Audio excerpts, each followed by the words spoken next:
I love actors. I'm nothing without actors. Truly, any filmmaker out there, writer, director, nothing. Nothing. All you have is dreams. All you have is ideas. I feel like I don't actually live until I'm with actors. Whenever I have people as accomplished as any of you, I actually love to go back to the beginning and ask, what was your first job in this business? You know, did you start off in a mailroom or as an intern, or when was the first time you felt you could call yourself like a writer or director? First time I got paid for this? No, not necessarily. No, I was just the pay is a good one. First time I got paid, I grew up in Colorado, and there was this thing called baby mugs that was like going crazy on the shelves in Colorado. It was a 20-minute VHS tape of close-ups of babies' faces, and apparently people could show them to children, and they would just be transfixed by looking at the babies' faces. So I had a friend whose dad was kind of an entrepreneur, and he knew I loved movies, and it was my dream to make movies. And so he had an idea to do something called puppy mugs. Oh. And so he gave me a camera, a big beta camera, paid me $100, and sent me to the dog pound to film cute shots of dogs. But they weren't really. Well, they're at the pound. It was pretty tragic. Yeah. You made a horror film. Yeah, puppy mugs. It's actually a brilliant idea, but It didn't work. We didn't sell any. I don't think kids were transfixed. I was lucky enough when I think it was 9th or 10th grade, I interned at Tribeca Productions, and I got to work on A Bronx Tale for a little bit. And the only assignment I really remember is that I had to bring Robert De Niro a steak sandwich one day, which I think I failed miserably on because it was it was cold by the time I got there. Oof. It was like a real disaster. So, but I stuck with it and continued. And you're on still the business. alive. And I'm still alive. So.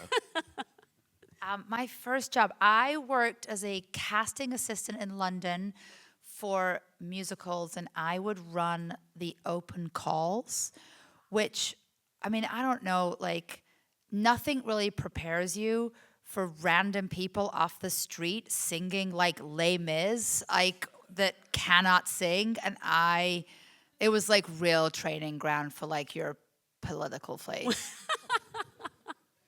for you? I think my first job was assistant production office coordinator on an indie film in New York. And then Jamie and I had our first full producing credit. Was it 2003? Yeah. I realized. So we produced our first movie together. What was that? It's called Point and Shoot. Oh, wow. Okay. Yeah, I know that all of you have been working together in some capacity, well, for 20 years, but actually one of the producers, you go back as far as second grade, I heard? Oh, Duncan. Yeah. Alex, my producing partner.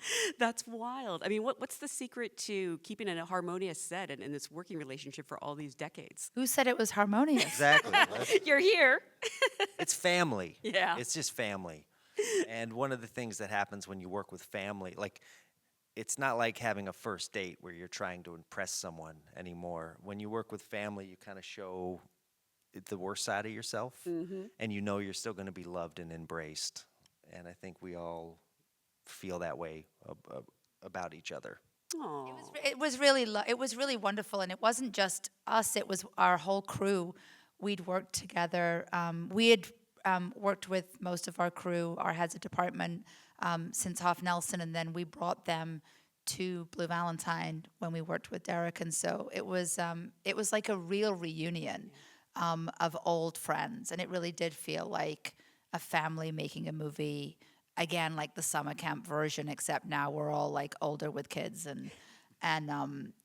but yeah, I think it's like it's trust, it's being able to just be completely authentically yourself, and it's like so far beyond a first date, you're like deep into the marriage. And one of the fun things for producers is, obviously, the job of producing is really hard, and having partners is amazing. And to be able to have partners who can finish your sentences, or who can, they're going to make a decision, you're going to trust their decision, and they don't have to think about like, oh, what's that person going to say? You just know that you guys all think the same way, and have this sort of a history experience of knowing you're going to do that the way that other person would want to. And correct me if I'm wrong, Jamie, but I think the story of Roofman started with you. You were the first person to come across. I had gotten there was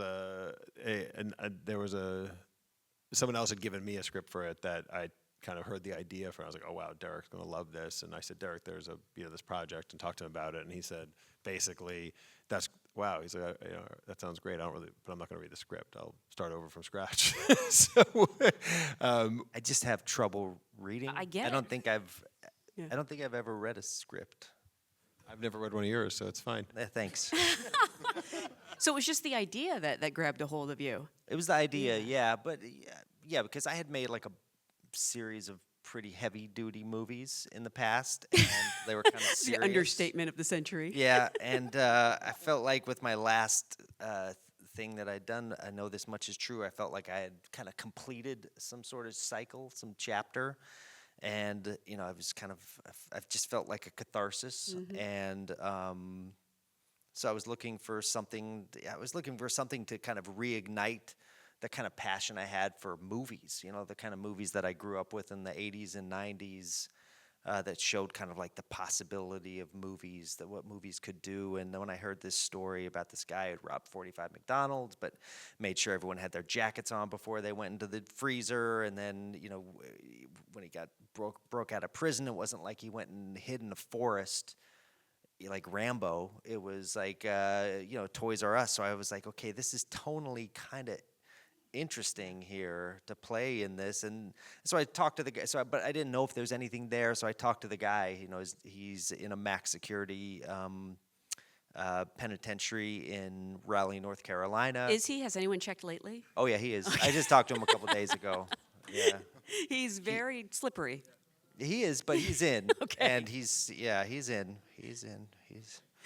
I think, yeah. I asked him what his plans were when he gets out. And he said, maybe a Walmart greeter? And I said, I don't think a big box store is going to hire you, And he was like, and he said, maybe a dolly grip. So he's definitely coming over to the couch. All right. I love that. You mentioned the tone, because this movie is so many things at once. I mean, it's almost like slapstick Buster Keaton in points. I mentioned Capra-esque. It's also like an adventure thriller and like a really, really touching romance. In addition to being very serious topics. How did you kind of balance all that in the script, or is it a matter of you find it on set to some degree and then you really perfect it in the editing room? Well, it starts in the script, and it starts with all those conversations. There was a point after talking to Jeff for a couple hundred hours where I realized I needed to, like, the stuff he was telling me was so crazy. I felt like I got to make sure this really happened. So I talked to anyone in his life that would talk to me. I talked to his mother, talked to his brother, talked to his stepfather. And then I talked to some of the people in the real story. I talked to his girlfriend Lee and the pastor to the church Ron. I talked to all the police that arrested him, the judge who sentenced him to 45 years, and I talked to and I tried to get a fuller picture of their experience in Jeff's story. And I had these assumptions with Lee and with Ron. Like, I didn't know if I was going to make a movie that was going to be like Taxi Driver, about like a sociopath. Until I talked to Lee and Ron, and I kind of assumed that they were going to be angry at Jeff, that they were going to feel betrayed, that they were going to be hurt by him. And when I talked to both of them, they were just they talked about him like he was this unicorn that appeared in their lives and was this jewel. And they were so thankful for the experience, for the 3 months they spent with him. They were they just cherished it. And that last scene of the movie, is pretty much the last scene that happened with Lee and Jeff in real life. It's pretty much as it happened. And I guess at that moment I realized that I was going to take their lead on the point of view, since they were the ones who kind of were affected by him. And then I was just thinking about like all the tragedies that I had made over the years, and I was thinking that like comedy is the flip side of tragedy, and that I was thinking it's a coin, and if I could flip this coin in the air, maybe it could spin, and you could see comedy and tragedy spinning, and just see how they're the same. Because like, if you slip on a banana peel, you laugh, but it's pain, And so I just thought we could try to find that balance in the movie. I laugh harder if somebody else slips. Yeah, exactly. yeah, that's- It's not funny and it happens to Right, you. right. Not at all. Unless someone saw it. No, I do think there's so many different kinds of movies this could have been. You know, I was telling someone the plot, and they thought it was a kids' movie about someone who got to live in Toys R Us, and I was like, it could potentially be that. The other thing is Channing Tatum, right? Because he's one of these actors, movie stars, that when he's a romantic lead, he's just like swoon worthy. When he's in a comedy, he like creates like some of the great jokes in the last 20 years in movies. You know, he's hilarious. In dramas, like he's like so vulnerable, like Guide to Recognizing Your Saints or Foxcatcher, you know, and then action movies, he's like he can do it all, you know. And so I realized once I met with Channing that I was going to write this script also to try to make it that kind of movie that kind of was this mixed genre that would take advantage of everything that Channing could offer, because he's like he's not many people can do everything plus dance. Yep. You know, plus yeah. It's like the old school movie stars from the 40s and 50s. That's what he reminds me of. I agree. Yeah. I agree.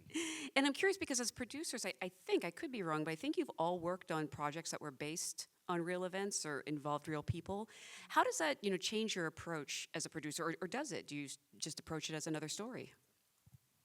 I mean, I think there's like an authenticity that you get, and there's so much to draw from. But I think it always comes down to the director's approach to the material, and I think with Derek, whether it's a true story or completely fictional, there's a desire and a requirement of us to help support the creation of real environments for actors to work in.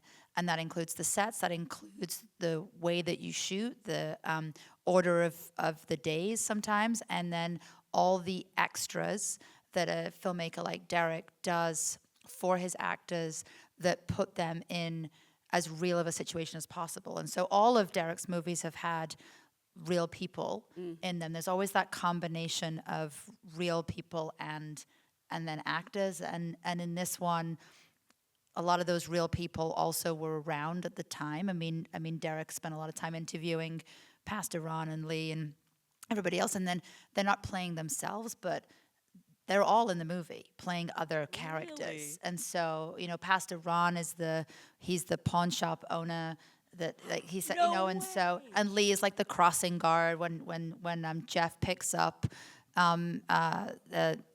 Lily's character, whose name I'm forgetting now completely. Lindsay from school, and like so she's the crossing guard. And so there was this sort of like blending. We shot it in North Carolina, and so there's always the need. And so from a producing standpoint, it's always a question of, okay, how are we going to support the need for authenticity? Because having worked on all of Derek's projects, that we know what that end result is when you go that extra mile and you put in that extra effort, even if you're not getting as big of a tax credit in North Carolina as you would going to somewhere else. Like all of those things, they show up on screen in ways that we know are worth it in the end. And so I think, yeah. And Derek also like treats everyone with such respect and cares so much. And I think like Lee's the perfect example, because she really, you know, she had an intimate relationship with Jeff, and they'd sort of grown apart and hadn't talked in a long time. And when we approached her and she sort of found out that the movie was happening, and we had to get her comfortable with the idea that her life story was being told, and then she came to set, she never read the script, and then a couple weeks ago she was going to watch the movie. And I think that was also just like this really nervous, intense moment of knowing, and she was like, she's going to watch the movie, and then we found out she was inviting 50 of her friends. Oh my God. And I called her and I was like, Lee, are you sure you want to do this? Like, you can watch this yourself first and then do that? And she's like, no, it's fine. And she loved it, and it was like a celebratory moment, but I think it doesn't always work that way when you're telling a real person's story, and I think that's a real testament to Derek. Well, I know actors obviously flock to work with Derek, and I know that you're so considerate of actors. I think the story that comes to mind is you shut Blue Valentine down for a month so that the actors could really feel that passage of time. I wanted to do 6 years. You were thinking Boyhood before Boyhood. Yeah.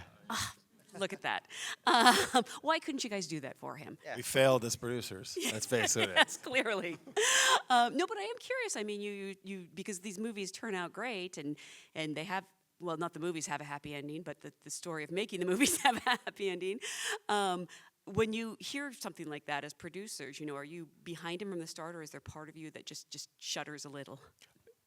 No, I mean, I think we're all filmmakers, producers. I mean, we are here to support their vision and try and bring it as close to life as their, as they see it. And we obviously have a lot of talks with them about, it's all about trade-offs and sacrifices. And it's like, okay, you want to shut down for 6 years? Okay, let's try and make that happen. And when you can't make that happen, it's like, how's 6 months?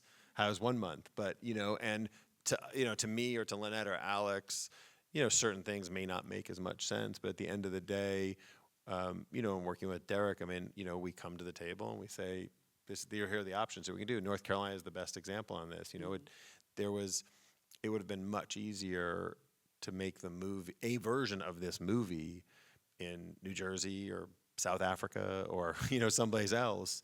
But Derek was adamant that we had to shoot in the location that it happened. And, I mean, we really didn't. We obviously as producers are trying to figure out how to make the numbers work. So we're sitting there saying, well, if we do this, but there was never a real conversation where we were serious, like, okay, we got to go someplace else. So, we don't. It's all about supporting his vision, and Well, and I think it's about believing the reason why, and I think that's the thing. I think that's when we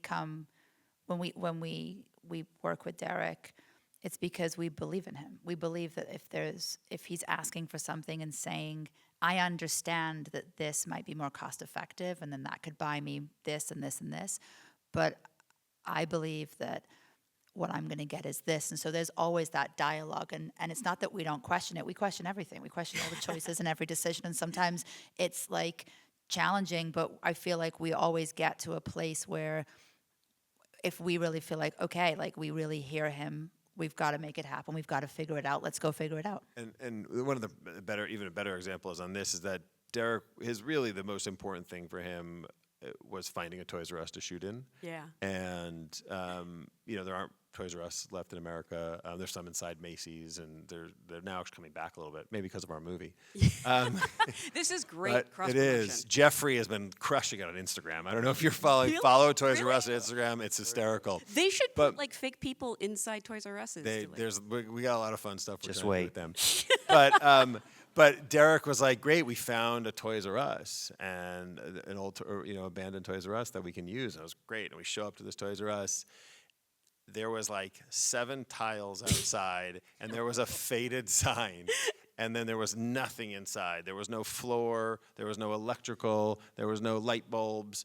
And Inbal Weinberg had to figure out within our budget how to build a store. Not, we could have easily gone to a stage, and it would have saved us a ton of money. And a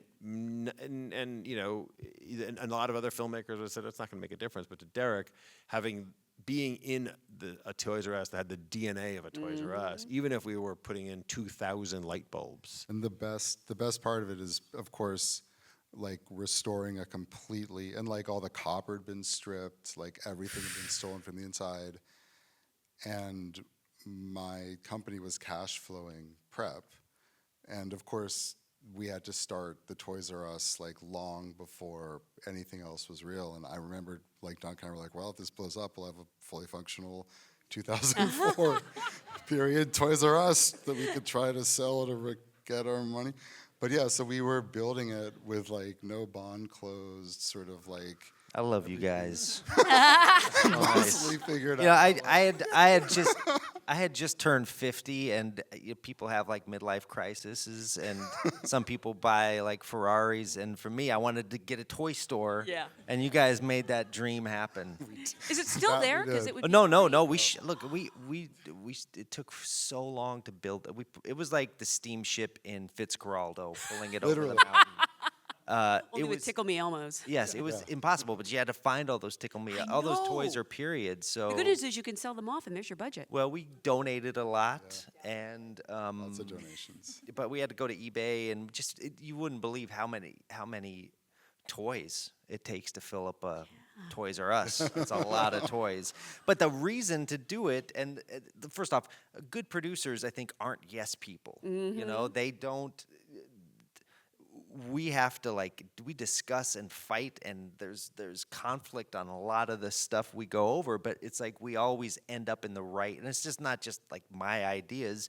Everyone, it's a full-on collaboration. Like these guys are like such partners in that process, and I'm so thankful for when resistance comes. That's where you know where you're pushing in the right place, I think. But it took forever to fill that thing up. But the point is like I promised Channing I would unleash him in a toy store. I wanted to make sure he could play. I wanted to make sure that he could go anywhere he wanted to go. I made docks for so many years, and so like to me that toy store was like an aquarium. Yeah. And I had to fill it up and just so he can swim.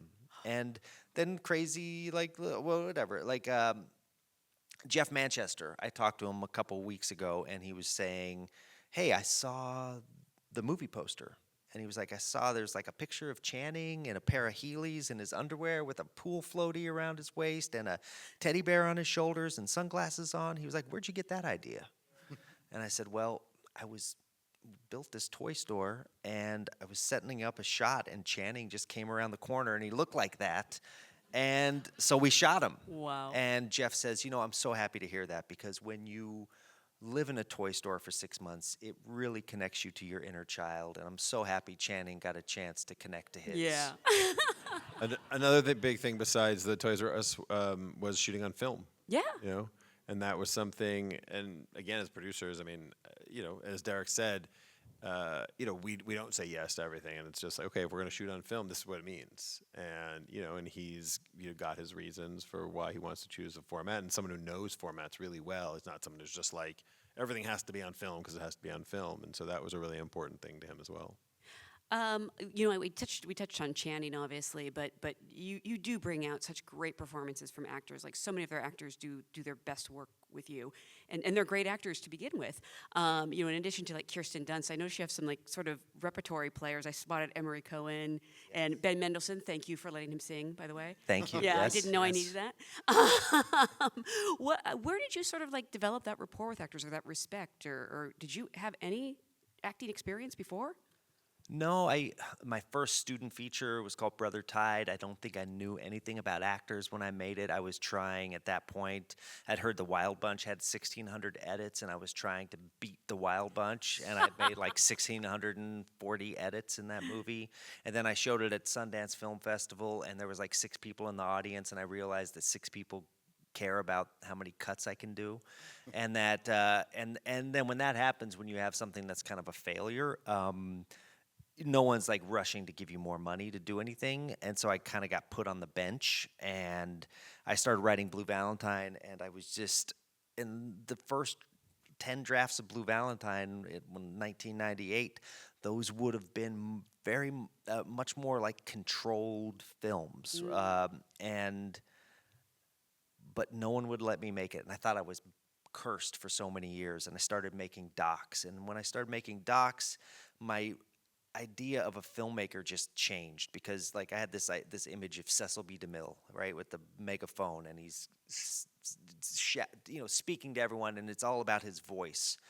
And I started to think that in docs I couldn't do that, and in docs I was taking that megaphone and turning it to my ear. It was a funnel for which to filter the world, and I became a better listener doing docs. And I started to realize that like in a doc I could set up a situation, or I could be in a situation an actor wouldn't, or whoever was in front of the camera wouldn't necessarily answer the question the way I had expected them to, or they'd go into a room and they'd pick a chair that it wasn't in the perfect light, or the chair would break and there would be chaos. And I learned to like really embrace that chaos. And so when I eventually got a chance to finally make movies again, I always just try to balance that kind of control or the narrative, but with the chaos of like the documentary. So I just realized from working with real people that actors are just real people, and I could just talk to them like I would talk to real people and collaborate with them. And yeah, if I, Kirsten Dunst, I grew up like just being in awe Yeah. of her. And so then all of a sudden I'm spending time with her on set, and she's like a machine. I would say she's like a living legend. She is so incredible. And in the editing room, there was never a false moment with her. She gave our movie such I don't know, elegance and strength, and just she was just a dream. And all those other actors in there too, like for Emery and Ben are perfect examples. Those are two actors that are so hardcore, Yeah. and they have gotten cast a lot as villains, and I've kind of cast them as villains too, because they'll do it. They'll Yeah. go there. They'll Yeah. be despicable. And because they're brave enough to do it. And I think once they go despicable once, then it's like everyone wants to get them for that. Yeah. And so but with both those guys, they're both so sweet. And I was just like, I want the light. Show me the light. So like Ben with that song, the first time he was singing it deep, gravelly voice. And I was like, I want falsetto. You have to sing, bring it up. Yeah. And Emery too. I was like, no, because like in Place Beyond the Pines, he was in. People still they hate his character because his character was such a villain in that movie, and I was like, I never want people to feel that way about you. I want people to love you in this Yeah. film. So. Love you like I do. So I just try to put them in those. Yeah. I love actors. I'm nothing without actors. Like truly, any filmmaker out there, writer, director, you're nothing. Nothing. All you have is dreams. All you have is ideas. All you have. You don't actually. I feel like I don't actually live until I'm with actors. I love that. I just want to remind everyone, this movie opens in theaters October 10th, I believe. Please spread the word. It's such a special film. I want to thank you for being a great audience, and thank you all so much for being here. Thank Thank you. you so much. Thank you.